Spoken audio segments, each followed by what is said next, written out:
another child, but because I want a child. That's nice. Melissa was born, and I love Melissa. I was not wanted, and I think that's what screwed me up.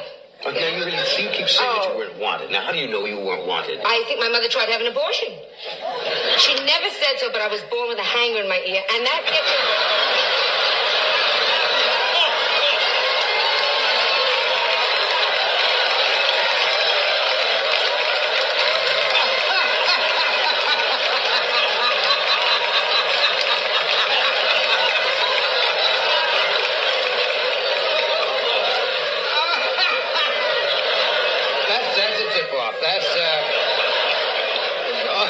That has to give you a feeling of not being wanted. That's about as much as anything I have ever heard in my life. So, imagine if your mother was Joan Crawford. you look like a closet, yeah. Oh, that's sad. Yeah, I know. It's not been easy. Oh, yeah. It's not been easy. The whole thing is just, and it's difficult. It's difficult. I have to face it. When you see a woman like, I'm sorry to keep going back to her. When you see a woman like that, you have to take stock of yourself. And it's not good.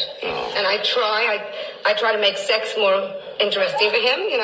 For a while I thought maybe, for a while I thought maybe while we're making love I would moan, Sometimes that's exciting. But he said stop it because he couldn't hear the TV.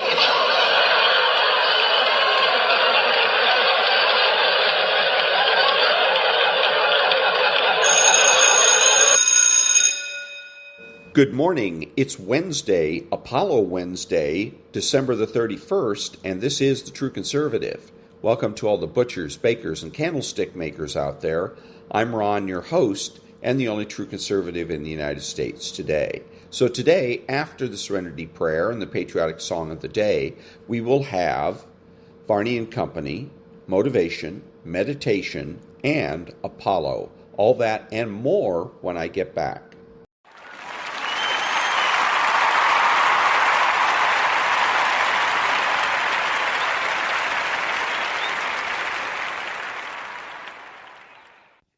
God, grant me the serenity to accept the things I should not change, the courage to change the things I should, and the wisdom to know the difference. Amen.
Thank you. And now, Varney and Company. Do want to say on behalf of the Mornings with Maria team, Happy New Year to all of our viewers. Thank you so much for being with us this entire year. You've been so supportive and so wonderful, and we really appreciate you. We do this for you and, of course, to the hardworking team members of this show. Love you guys. You are all very hardworking. Happy New Year to all of you. Another person that always works very hard is Ashley Webster. He's in for Stuart Varney this morning. Happy New Year, Ash. Oh, thank you, Cheryl, just as I wrote it. Thank you, and Happy New Year to you. Good morning, everybody. I'm Ashley Webster, in for Stu Varney today. Let's get right to it. Minnesota Governor Tim Walz is reacting to calls for him to resign over that daycare fraud scheme. But get this, he's shifting the blame to President Trump. Of course he is. The administration, by the way, has frozen all child care payments to Minnesota. HHS says the funds will be released only when states prove they are being spent legitimately. Fair enough. Let's take a look at the futures on the final trading day of 2025. Ever so slightly higher. I don't know if the Santa rally has really taken off, but there you have it. We show a positive open at the opening bell in about 30 minutes from now. The Dow, S&P, and NASDAQ slightly higher. Take a look at the 10-year Treasury yield, right around 4.15%. Flat, but that's where it's at. 2-year Treasury also has been around 3.47. It's up to 3.48. And how about Bitcoin? Let's take a look. Higher. Largely, $595 higher, 88,885. Take a look at the price of oil. Has been hovering around $58, and that's where it is, up 45 cents at 58.40, and not too bad, not too shabby. The price for a gallon of regular gas holding steady across the United States at $2.83. Love it. On the show today, Obamacare subsidies are set to expire after Congress fails to come up to an agreement before the new year. The Trump administration answering with their own rural health care funding to the tune of $50 billion. We'll get into that.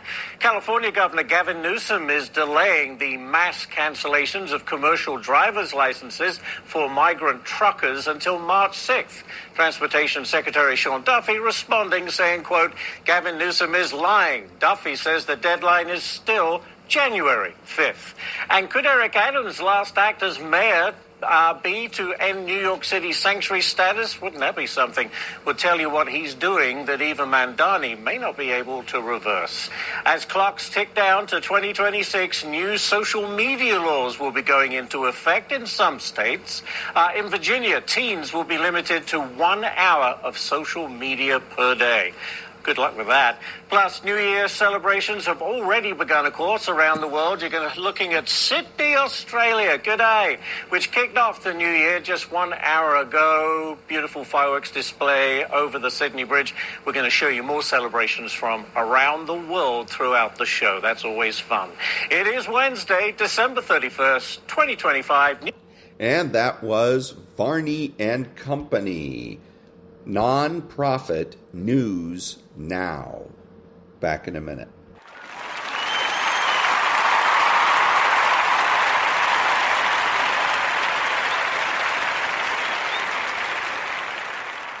Thank you. I'm going to read an article from the American Thinker called Jihad on Times Square.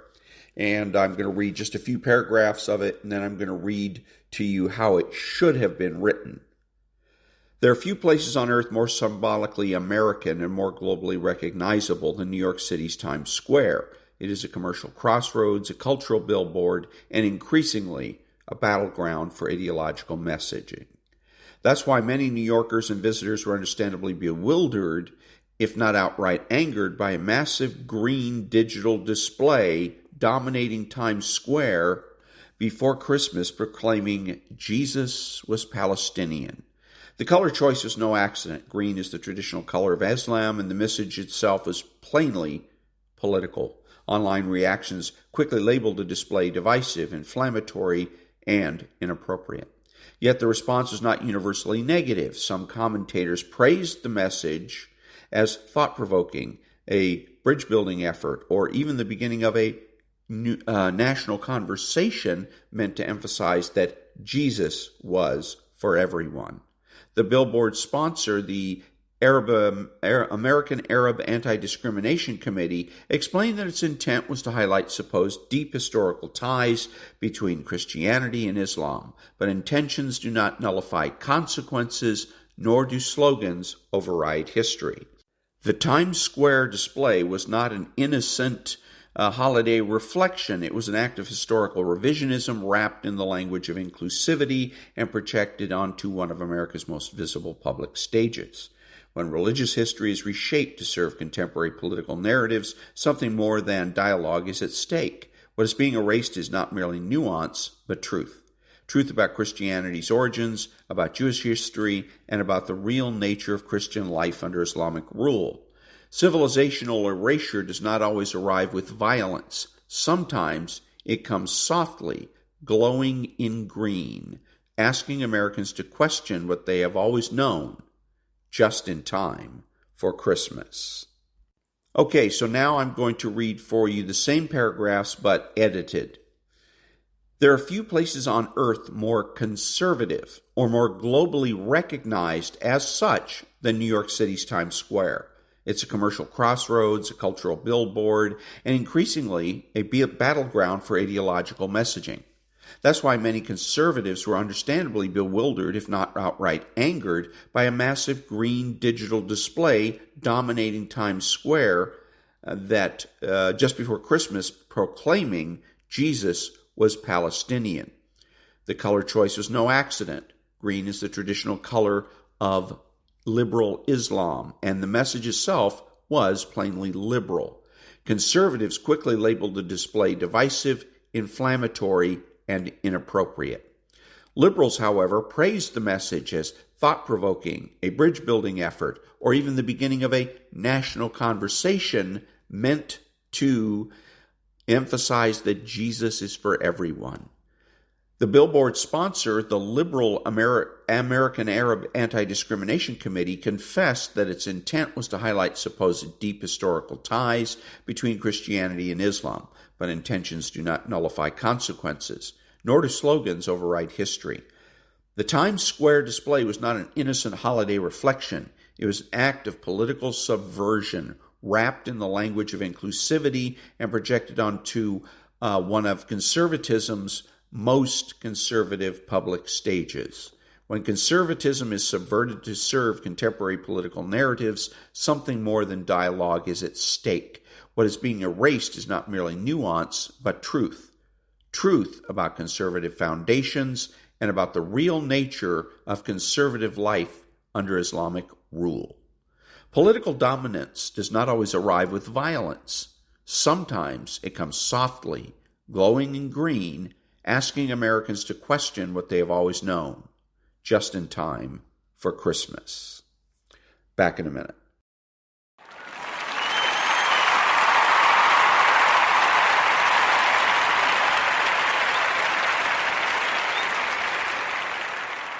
Thank you. Now, this is from an account on Instagram called King Millennial. So it looks like Nancy's got a little problem on her hands. A little problem that might cost her $350 million. So if you haven't heard, approximately 500 J6 defendants have filed a class action lawsuit against none other than Nancy Pelosi. So apparently a federal court just gave the green light to a $350 million civil lawsuit against Ms. Pelosi. And according to the plaintiffs, they say that Ms. Pelosi engineered the entire incident. It was alleged that peaceful protesters were allowed in the Capitol building. And then, what do you know? Chaos ensued. And cameras rolled. And then you had your headlines. In the lawsuit, they're basically accusing Pelosi of engineering the very event she called an insurrection. They said it was a setup. They said Pelosi set them up and jailed all the participants. But can you imagine if those allegations were actually true? Or better yet, can you imagine if they truly investigated January 6th and looked into who was involved and who actually orchestrated that event? But I urge you to watch the unedited version of that video on that day.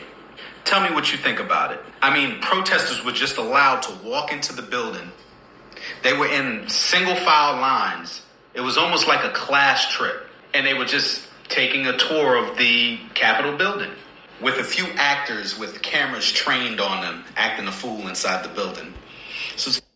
And so that was the, King Millennial -ENT and on Instagram. And I hope Nancy Pelosi is in trouble. Back in a minute.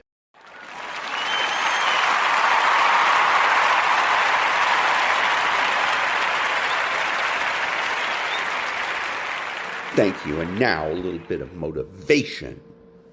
You're going to have days where you don't want to do anything. You're going to have days where getting out of bed is the hardest motherfucking thing you ever did in your life. And some of you in your life, the reason why you're not at your goal right now, because you're just all about your feelings. You're all on your feelings. You don't feel like waking up. Every day you say no to your dreams, you might be pushing your dreams back a whole 6 months, a whole year. That one single day, that one day you didn't get up, could have pushed your stuff back I don't know how long. Like you do it when you feel like it. You wake up on Monday, you feeling that you do it. But by Wednesday, you're like a university class. You are on beast mode Monday, Wednesday, Friday. Tuesday, Thursday, beast mode. See, that's the difference, bruh. Everybody got a dream. Everybody got a goal. And everybody wants something. But some days, some people wake up and go, I don't feel like it. And so they don't do nothing. And they're that much further. Some people get up and say, I ain't got to feel it. My mama need this. I ain't got to feel it. My brothers and sisters need this. I ain't got to feel it. I don't feel like practicing. I don't feel like getting out of the bed. I don't feel like doing no drills. But it does not matter what I feel like doing. Because this is bigger than me. This ain't about me. This is an opportunity of a lifetime. And I'm going to take advantage of that. You are where you are because of your feelings. You're not on principles right now. That's not what drives you. You would be a millionaire right now if you stop going back to bed. Yeah, you got the mentor. Yeah, you got the book. So what? The books can't make you get your butt up. Stop getting in stuff that once you don't like it no more, you come out of it. Your stuff needs to be sacred. When something is sacred, you don't say, I don't feel like waking up. When you don't want to do it, when you don't feel like doing it, you don't get to say when you want to do it or not. Ain't nothing wrong with your dreams. Your dreams are great. Keep your big dreams. What's the key? Consistency. Consistency is having a goal, and when you wake up that day and you don't feel like it, you still do what you told yourself you was going to do. That's all consistency is. It is the days you don't feel like doing it, but you look at your wife, you look at your kids, you look at the country, and you realize that I am where I am because of other people's sacrifice. I got to get up and make it happen, even though I don't want to get up and make it happen. People think commitment is just saying, yes, I'll do it. But what commitment is staying true to what you said you were going to do long after the mood that you have set it in has left. It means when you do it, you can't get out of it. Meaning when you don't feel like getting up in the morning, you get your butt up in the morning, you do what you said you were going to do anyway. Meaning when you don't feel like sacrificing, you get your butt up and you sacrifice anyway. Meaning when you don't feel like being dedicated to it, you stay your butt dedicated anyway because you understand what the process will go on to produce later on in your life. Everybody say, E, how did you crack the code? I grinded my way through the code. That's how I cracked it. I got up every day at 3. Monday I grind. Tuesday I grind. I don't care what the economy is doing. I don't care who the president is. I just kept grinding. I just kept giving. I just kept going. I kept getting better. Process driven. I love it. I'm about that life. I get up every morning at 3 o'clock. When I want to get up, when I don't. When I feel like it and I don't feel like why? Because I'm process driven. I'm not feelings driven. Champions are not feeling driven. Champions don't get up when they want to. And there is a championship harness, and you can't change that. And if we're going to be champions, process driven. When you start to slow down, when you start to do something, you know what you're going to do? You're going to say, I don't get tired. I don't get tired. I don't get tired. I don't get tired. Tired don't mean nothing. Tired is only in the mind. You tell yourself you're tired, you're going to be tired. I don't get tired. You have to keep fighting. You have to wake up and do your fucking job. Even if you have to crawl through it, you've got to get up and do it. And we have to get to the point where we're willing to impose our will on certain things. Life will give in to you if it knows you're serious about whatever it is that you're trying to do. Life will give in to you. I run my body. I rule my mind. I tell my body what it wants to eat. I work out when I want to work out. Even when I don't feel like it, I work out because it's not what I do. It's who I am. So if you want to be successful, you got to rule yourself. Everybody's got a dream. Everybody's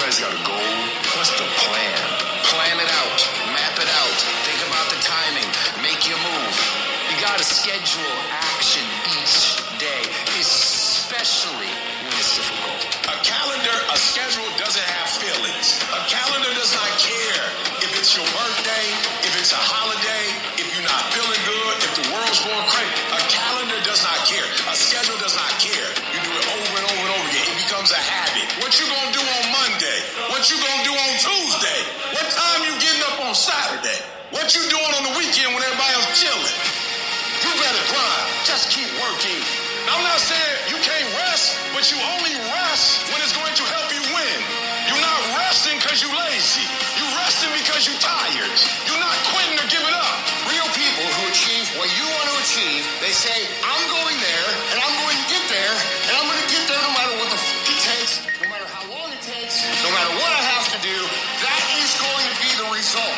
You have to decide what it is that you're going to become, and you have to dedicate every ounce of your being to becoming that. There is no predestination.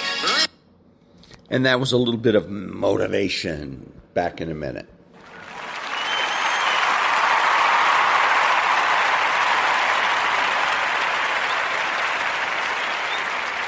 Thank you. And now a little bit of meditation.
And that was a little bit of meditation.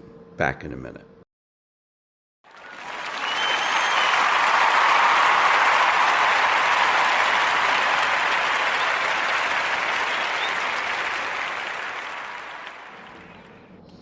Some of these migrants with the wrongfully issued CDLs are suing the California DMV. Your thoughts? Insanity is my immediate thought. Secretary Duffy at Department of Transportation has been fantastic, as well as Secretary Noem has made this a major focus operationally.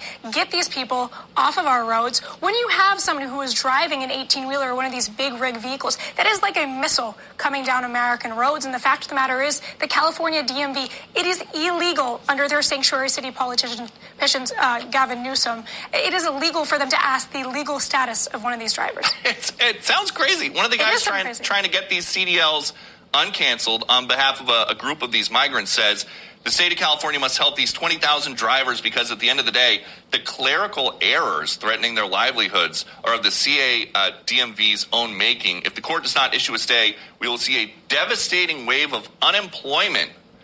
Is that going to fly in court? Just give these guys who might not be able to read street signs driving an 18-wheeler, a missile, as you said, give them back their jobs so that they have a job. That statement was really nonsensical, first of all. But I will say, for those who are in this country illegally, if you're driving, first of all, that is illegal. You should not be driving on our roads.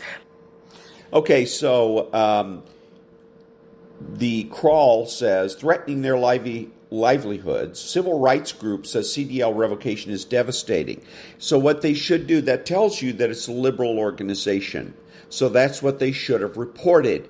Liberals are suing the state of California for these people to get their licenses back. Okay, that's number one. Number two, then the civil rights group says if you don't restore their licenses, something terrible and tragic is going to happen. They're going to be forced to go on unemployment. They're going to be forced to, not feed their families or pay their bills or whatever. That's called determinism. That's what that is in action. Determinism in action. Determinism says we have no free will, that we do what we're forced to do by powers beyond our control. And it's not true. Just because Mr. Illegal Alien or liberal, let's say call him a liberal, Mr. Liberal can't make a living driving a truck doesn't mean he can't make a living some other way. It may not be as lucrative as a job he had before, but he can get another job.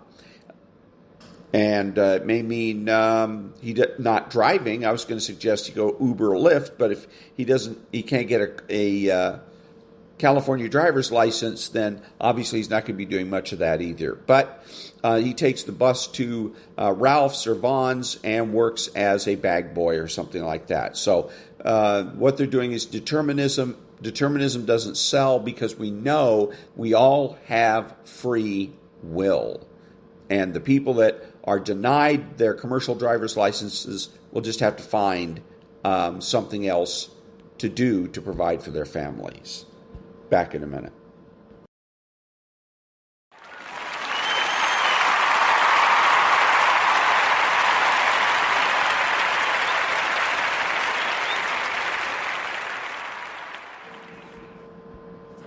Black fatigue or ghetto fatigue is a real thing, and no one's staying silent about it any longer. No nationality wants to be involved or bothered by this loud, obnoxious group of people. No one, not even hard-working black Americans. I mean, I'm telling no lies here. Everywhere that group of people go, chaos follows. And no matter where you go, they're there. You can't go on a cruise ship because they done ghettoed it out. Have you seen the Carnival cruise ships? It looks like a fucking barbecue. And if you haven't noticed, it's always the same group of people. You know, loud, bonnets, pajamas, big-ass eyelashes that flutter. You know, the EBT crowd. I mean, it's gotten so bad that you won't catch me at a Juicy Crab or a Cheesecake Factory or even a McDonald's for that matter, because they turn those places into shooting galleries whenever someone that looks like them look at them wrong. They have mastered the victim card. Everyone's against them. There's oppression everywhere. And it's always the white man's fault, never their own. But let one of them tell it. They would have you believe that the police is the most dangerous thing within their communities. Wrong. You're the most dangerous thing in your community, which is why the police are there in the first place, to stop you from committing genocide against your own people. Look, no one's going to stay silent to this toxic behavior. And you can call me all the Uncle Toms that you want, But the fact that you're calling me that shows me that I'm saying something with facts. And you wonder why most good black people move out of those communities as soon as they reach success. It's because they want more for themselves. And that crab in a barrel mindset is not conducive to prosperity. There is absolutely no accountability in that community. Most of that segment hate accountability. They hate truth. They hate to look at themselves in the mirror because they would have to face the fact that they're causing their own oppression. You also have the Democrat Party to thank for spoon-feeding that behavior, making you a permanent underclass, and you still vote blue, no matter who. But America is tired, and people have grown numb to your constant cry of racism. Everyone's a racist who doesn't agree with you.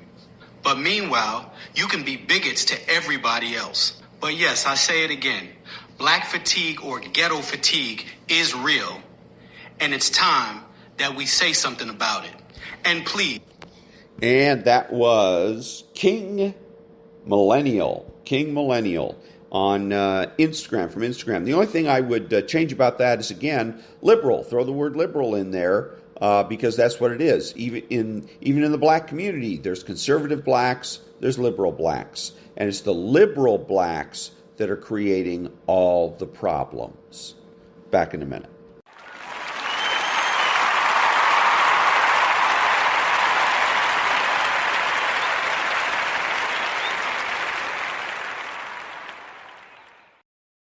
Thank you. Now from an account called Britain Today UK. Keir Starmer, I hope you're listening, because I'm only going to say this once, and I'm going to say it very clearly. The UK needs leadership, strong leadership. And right now, it looks like you're too busy worrying about everyone else's problems instead of your own. I'm watching what's happening over there, people struggling, costs going up, your borders in chaos, police overwhelmed, workers unhappy, infrastructure falling behind. It's unbelievable. Truly unbelievable. You're the Prime Minister of the United Kingdom, not the world. Your responsibility is to the British people. They didn't elect you to chase applause from international elites or impress commentators. They elected you to fix what's broken, protect what's important, and build what's needed. So here's my message. Focus on the United Kingdom. Focus on your streets, your economy, your industries, your people. They deserve that. They deserve attention, not distractions. And that was President Trump talking to Keir Starmer on Today. Let's see, it is called British Today UK. Back in a minute.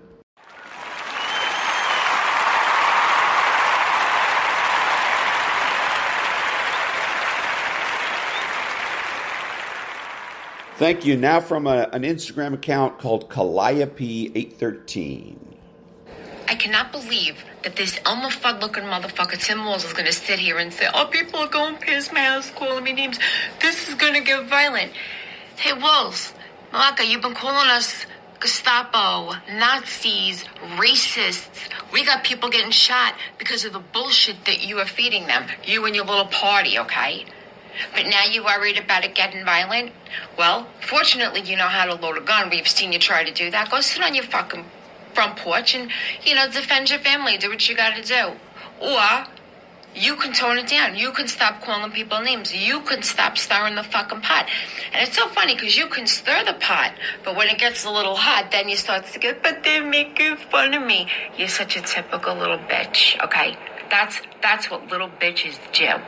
You push, but the second you get a little pushback, you gotta run and cry, go to mommy, go to whoever it is you gotta go to. Wallow in it. I hope you fucking go get to sleep at night, okay? And Calliope 813. Back in a minute.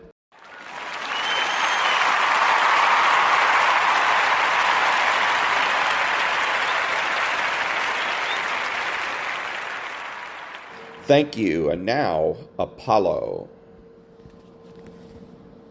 2. The white team filed downstairs to room 210 on the second floor of the control center, the data room, where they could stretch out the analog strip charts on tables. Room 210 was to be the command post for the rest of the mission, and Kranz's first command decision was that the white team would not take another regular shift in the Mocher. Milt Windler's maroon team, Jerry Griffin's gold and Glenn Lunny's black would stand the regular shifts, while the white team devoted itself to planning the burn to bring the crew home, and then the events leading to entry, both of which would require procedures that were without precedent. Liebergott and the other systems people began to examine the D-log, the data log, a second-by-second dump of all the telemetry that had been received just prior to, during, and just after the anomaly. And it was then that Cy Liebergott began to understand the basics, though it would be many more weeks before anyone would fully understand the night's events. Don Arabian headed the team of engineers who, in a tour de force of engineering detective work, tracked down the convoluted history of O2 Tank 2. As the finishing touch, Arabian took an identical O2 tank, subjected it to exactly the sequence of events that he believed to have caused the Apollo 13 anomaly, and produced exactly the same result. This is what happened. In October 1968, when the O2 Tank 2 used in Apollo 13 was at North American, it was dropped. It was only a 2-inch drop, and no one could detect any damage, but it seems likely that the jolt loosened the fill tube that put liquid oxygen into the tank. In March 1970, 3 weeks before the flight, Apollo 13 underwent its countdown demonstration test that, like all CDDTs, involved loading all the cryos. When the test was over, O2 Tank 2 was still 92% full, and it wouldn't detank normally, probably because of the loose fill tube. Because a problem in the fill tube would have no effect on the tank's operation during flight, the malfunction was not thought to be relevant to flight safety. After 3 unsuccessful attempts to empty the tank, it was decided to boil off the oxygen by using the internal heater and fan. This was considered to be the best procedure because it reproduced the way the system would work during flight, heating the liquid oxygen, raising its pressure, converting it to gas, and expelling it through the valves and pipes into the fuel cells where, in flight, it would react with the hydrogen. So they turned on the tank's heater. A technician working the night shift on pad 39A was assigned to keep an eye on the tank temperature gauge and make sure that it did not go over 85 degrees Fahrenheit. It was not really necessary that a human serve this function, because a safety switch inside the tank would cut off the heaters if the temperature went beyond the safety limit. And in reality, the safety margin built into the system meant that the temperatures could go considerably higher than 85 degrees without doing any damage. But the precautions were part of NASA's way of ensuring that nothing would go wrong. After some time, the technician noticed that the temperature had risen to 85 degrees. But all he had been told was that anything in excess of 85 degrees was a problem, so he let the heater run, about 8 hours in all. No one had told him that the gauge's limit was 85 degrees. That's as high as it could measure. Thus, the technician could not tell that temperatures inside the tank were actually rising toward a peak of approximately 1,000 degrees Fahrenheit because the safety switch had failed. It had failed because of one small but crucial lapse in communication. 8 years earlier, in 1962, North American had awarded Beech Aircraft a subcontract to build the cryotanks for the service module. The subcontract specified that the assembly was to use 28-volt DC power. Beech Aircraft, in turn, gave a small switch manufacturer a subcontract to supply the thermostatic safety switches, similarly specifying 28 volts. In 1965, North American instructed Beech to change the tank so that it could use a 65-volt DC power supply, the type that would be used at KSC during checkout. Beech did so, neglecting, however, to inform its subcontractor to change the power specification for their thermostatic safety switches. No one from Beech, North American, or NASA ever noticed this omission. On all the Apollo flights up through 12, the switches had not had to open. When the tanks were pressurized with cryogens hundreds of degrees below zero, the switches remained cool and closed. When for the first time in the history of the cryotanks, the temperature in the tanks rose high enough to trigger the switch, as O2 Tank 2 emptied, the switch was instantaneously fused shut by the 65-volt surge of power that it had not been designed to handle. For the 8 hours that the heaters remained on, the Teflon insulation on the wires inside the cryotank baked and cracked open, exposing bare wires. On the evening of April 13th, when Liebergott ordered the cryostor, Some minute shift in the position of two of those bare wires resulted in an electrical short circuit, which in turn ignited the Teflon, heating the liquid oxygen. About 16 seconds later, the pressure in O2 Tank 2 began to rise. The Teflon materials burned up toward the dome of the tank, where a larger amount of Teflon was concentrated, and the fire within the tank, fed by the liquid oxygen it was heating, grew fierce. In the final 4 seconds of this sequence, the pressure exceeded the limits of the tank and blew its dome off, jarring the shelf above it with a force of 86 Gs for about 11 microseconds, and slamming shut the reactant valves on fuel cell 1 and fuel cell 3. Then the Teflon insulation between the inner and outer shells of the tank caught fire, as did the mylar lining in the interior of the service module. The resulting gases blew out one of the panels in the service module. That explosion also probably broke a small line that fed a pressure sensor on the outside of O2 Tank 1, opening a small leak. Once the service module panel blew out, the vacuum of space extinguished the fire. All the crew knew was that something had made a loud bang and jolted the spacecraft. Actually, the crew of 13 was exceedingly lucky. The explosive force could have broken the tension ties holding the command module to the service module, depriving Odyssey of the precious few hours the remaining fuel cell gave them. It could have cracked the heat shield, or the wiring in the tank could have short-circuited later in the mission after the LEM had already been used for the lunar landing.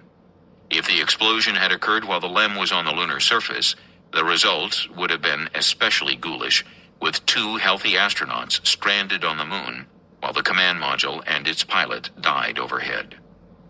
The rise in pressure in O2 Tank 2 that preceded the explosion had been deceptively normal.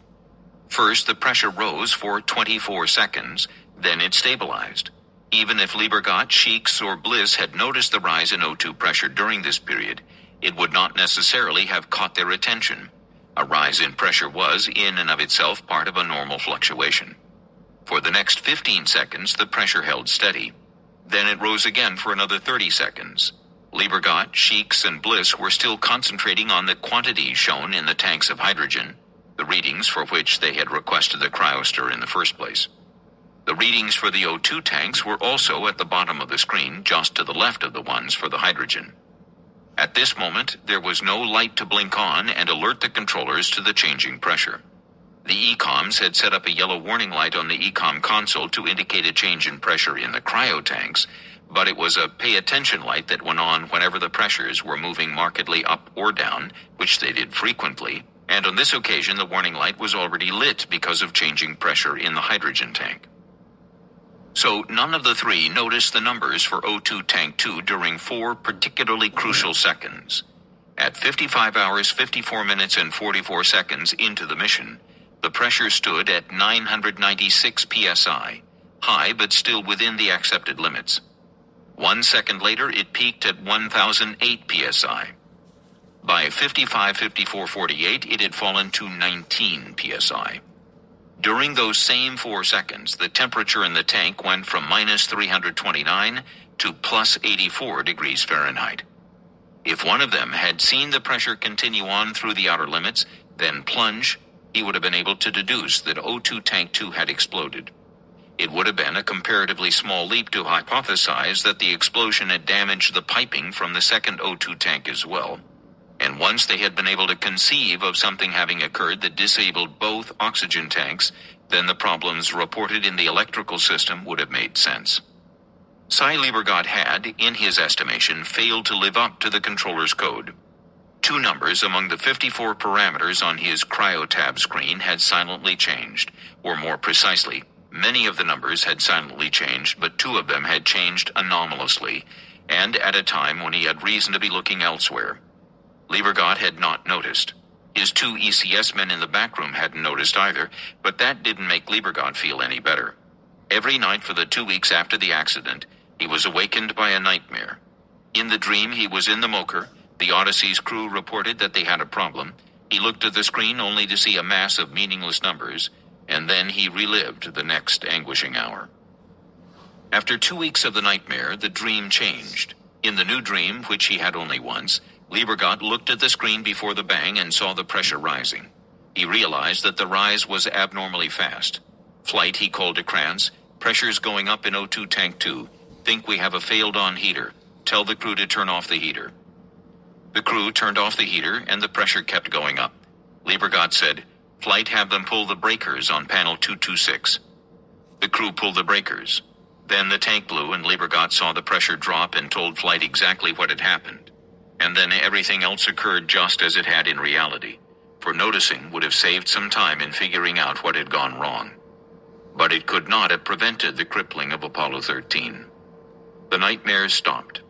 Except for that, however, Cy Liebergott didn't feel much better. A flight controller was supposed to notice everything all the time. And that was Chapter 27, Part 2 of Apollo by Charles Murray and Catherine Bly Cox. Next week, Chapter 28. Back in a minute.